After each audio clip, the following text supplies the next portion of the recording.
you're worried about as a young player is playing one game, and I think suddenly you get that first game and then you're really just trying to sort of then become a regular part of the team, and I feel like I've been a regular part of the team for a long, long time. I think there's no greater feeling than being out in the MCG after winning a premiership. Obviously, carrying my daughter Ciara through the banner in my 300th game in a preliminary final was an unbelievable feeling. And Bolton runs in, makes sure of it, and the Swans are getting closer. I feel like I'm part of the fabric, and the Swans are part of me. It's just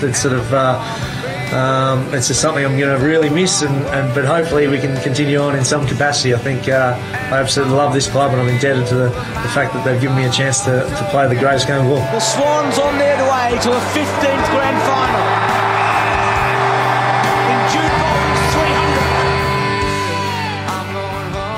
300. The football journey is coming to an end for Jude Bolton. We were going to speak with him last night. We will tonight. Jude, welcome to AFL 360. Thanks for having us, guys. Hey, tell us, what's the reaction been like? What's the level of celebration and congratulations been coming your way since you announced that you are retiring? Yeah, I've been blessed, I guess, with the number of messages and well wishes, I guess, for the last part of my career. I think it's been overwhelming, the amount of people that have got in contact with me, and it's been really, really good. Dude, I'm not going to muck around. I love you as a footballer. I do, mate. I don't think I'm alone in doing that. 300 games, how many seasons? 16, 17. What's your proudest, not moment, about your whole career and the way you play? Is that the proudest part you've got?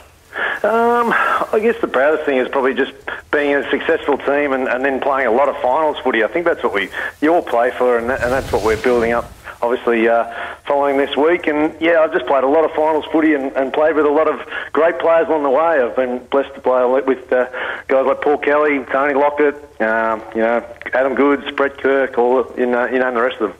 But this football club that you've been a part of, and you've had some turmoil, and you've had some, not say turmoil, you've had some poor years, and you've had the ultimate years.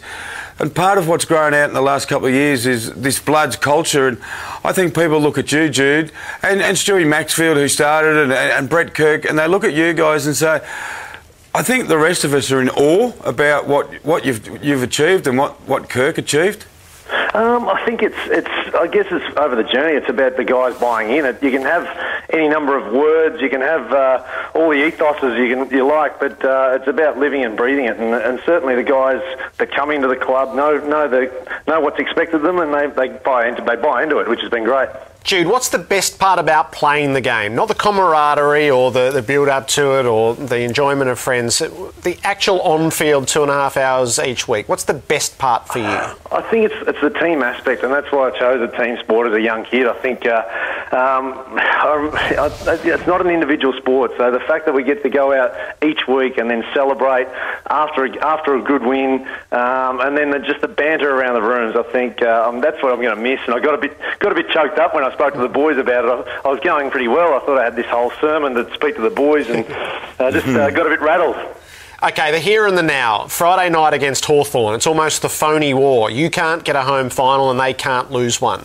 How does Friday night unfold in a player's mind? For us, I think, we lost our last three of the last four last year, but we were playing a lot better footy and we were confident in what we were doing, even though we got beaten in those games. Currently, we've probably not hit those heights. We've been playing really poor football.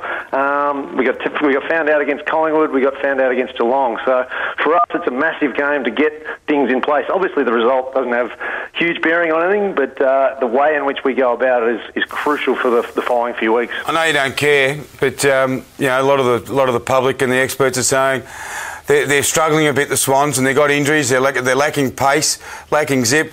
Does that worry you? I said it doesn't care. Does it worry you, or do you say, righto, we're entering a time of the season where we think we go pretty well? Yeah, I think it's something we've approached before. We've overcome these hurdles. I remember even looking back at 2003, we finished fourth. We were injury riddled and went over to play against Port Adelaide, and we pulled up a great win over there. And I think they're the ones that you actually do remember, the big games where you come across adversity. Has it been a hard week for Rhys Shaw? It has. I mean, that's the shocking side of footy, and you see, we saw it with Alex Johnson early on this year, and a number of players. Just to see Shorey, but then the positivity that he's had. I mean, he was hell bent on getting Lars straight away and getting back, which was great. Jude, we'll wish you the best for what's to come, and we'll enjoy seeing you again through a September campaign. Thank you, guys. I really appreciate it. Jude Bolton with us on AFL 360. You love Jude as well? He's a beauty. He's a ripper, man, and he's a great player.